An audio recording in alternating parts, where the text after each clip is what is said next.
Art and culture की practice series में आप सभी का स्वागत है। इसमें हम डिस्कस करेंगे भारतीय चित्रकला से संबंधित प्रश्न। तो हम देखते हैं आज का पहला प्रश्न। पहला प्रश्न यह है कि सुप्रसिद्ध चित्र बड़ी ठड़ी किस शैली का है। तो इस प्रीवियस ईयर का क्वेश्चन है, आप इसका आंसर जानते होंगे, किशनगढ़ शैली। हम जानते हैं थोड़ा सा इसके बारे में। बड़ी ठड़ी एक राजस्थानी चित्रकला है जो किशनगढ़ शैली को संबंधित है। यह पेंटिंग चित्रकार निहाल चंद ने बनाई थी। बड़ी ठड़ी को भारतीय मोनालिसा कहा गया है। बड़ी ठड़ी किशनगढ़ रियासत के तत्कालीन राजा सावंत सिंह की प्रेमिका तथा उच्च कोटि की कवियत्री थी। अब हम चलते हैं अपने प्रश्न संख्या 2 पर। कलमकारी चित्रकला निर्दिष्ट करती है। इसमें आपको बताना है कलमकारी चित्रकला के बारे में। हम कलमकारी चित्रकला के बारे में कुछ जान लेते हैं, फिर आते हैं अपने प्रश्न पर। कलमकारी एक हस्तकला का प्रकार है जिसमें हाथ से सूती कपड़े पर रंगीन ब्लॉक के छाप बनाई जाती है। इसमें सब्जियों के रंगों से धार्मिक चित्र बनाए जाते हैं। दक्षिण भारत के आंध्र प्रदेश में प्रचलित है। कलम से की जाने वाली कारीगरी को कलमकारी कहते हैं। कलमकारी शब्द का प्रयोग कला एवं निर्मित कपड़े दोनों के लिए किया जाता है। मुख्य रूप से यह कला भारत एवं ईरान में प्रचलित है। ये बहुत ही इम्पॉर्टेंट फैक्ट है कि मुख्य रूप से कला, यह जो कला है भारत एवं ईरान में प्रचलित है। भारत में कलमकारी के मुख्यतः 2 रूप विकसित हैं। प्रथम क्या है? मछलीपट्टनम कलमकारी एवं द्वितीय श्रीकला हस्ती कलमकारी। ये आंध्र प्रदेश से संबंधित है। सर्वप्रथम वस्त्र को रात भर गाय के गोबर के घोल में डुबोकर रखा जाता है। अगले दिन इसे धूप में सुखाकर दूध और माड़ के घोल में डुबोया जाता है। बाद में अच्छी तरह सुखाकर इसे नरम करने के लिए लकड़ी के दस्ते से कूटा जाता है।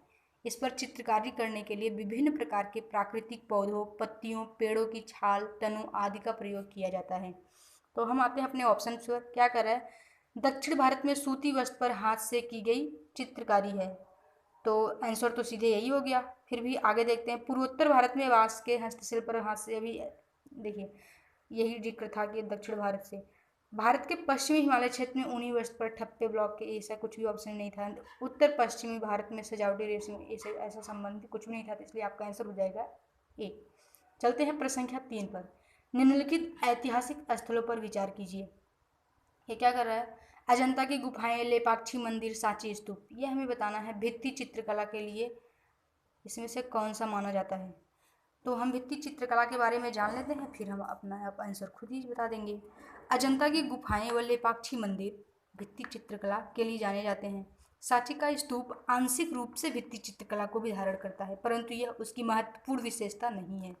प्रागैतिहासिक काल से ही मिट्टी के बर्तनों, दीवारों आदि पर चित्रकारी की जा रही है। लगभग 3री-4थी शताब्दी ईसा पूर्व का एक बौद्ध ग्रंथ विनय पिटक कई ऐसे विहार गृहों का प्रमाण देता है जहाँ चित्र कक्ष हैं। साथ ही महाभारत तथा रामायण आदि के प्रसंगों में भी भित्ति चित्र का वर्णन मिलता है। महाराष्ट्र के औरंगाबाद में स्थित अजंता गुफाओं में भी शानदार भित्ति चित्रकारी देखने को मिलती है। इस चित्रकला की विषय वस्तु को देखें तो स्पष्ट होगा कि छतों व स्तंभों की चित्रकारी को छोड़कर लगभग शेष सभी चित्रांकन बौद्ध धर्म से संबंधित है। लेपाक्षी मंदिर आंध्र प्रदेश के अनंतपुर में स्थित है। यह अपनी भित्ति चित्रकला के लिए जाना जाता है। इस विशाल मंदिर परिसर में भगवान शिव, विष्णु व वीरभद्र को समर्पित 3 मंदिर हैं।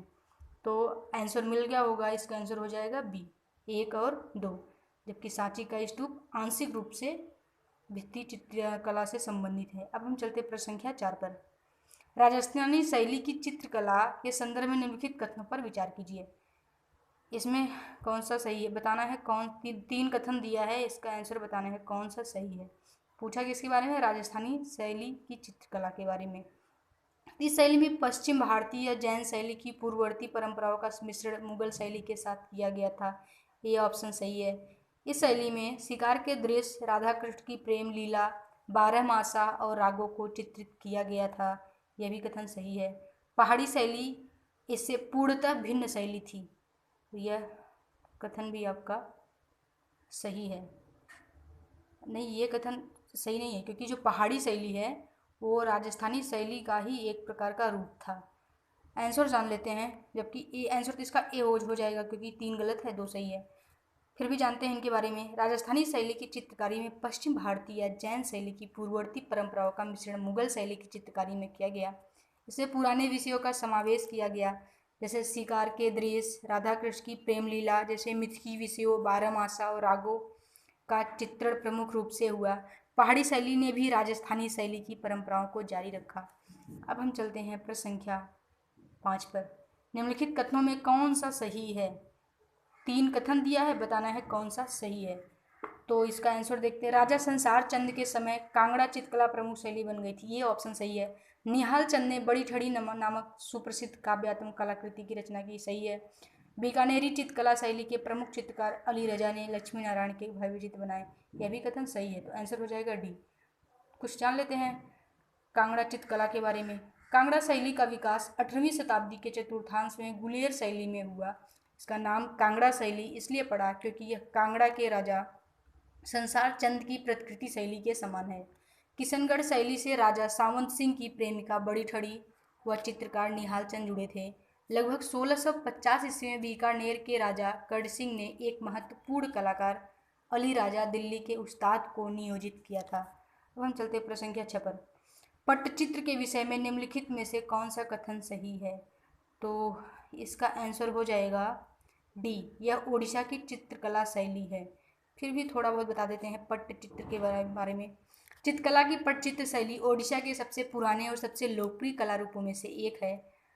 और इसका जो कुछ इंपॉर्टेंट पॉइंट अगर जानने की कोशिश करें तो ये होगा, पट्टचित्र संज्ञा संस्कृत के शब्द पट्ट जिसका अर्थ है कैनवास और चित्रा जिसका अर्थ है चित्र से उद्धृत है।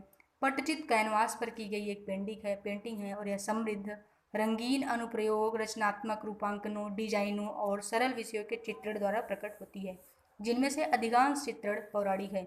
इस कला के माध्यम से प्रस्तुत कुछ लोकप्रिय विषय थीम है थिया बधिया, जगन्नाथ मंदिर का चित्रण, कृष्ण लीला, भगवान कृष्ण के रूप में जगन्नाथ की कल्पना जहाँ एक बच्चे के रूप में वे अपनी शक्तियों का प्रदर्शन करते हैं, दशावतार पट्टी, भगवान विष्णु के 10 अवतार, पंचमुखी, भगवान गणेश का 5 मुख वाले देवता के रूप में चित्रण।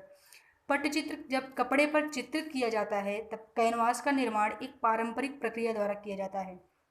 सबसे पहले आधार को नरम सफ़ेद खड़िया के पाउडर और इमली के बीज से बने गोंद के साथ कोटिंग करके तैयार किया जाता है। परंपरा रही है कि सर्वप्रथम पेंटिंग के बॉर्डर पूरे किए जाएं।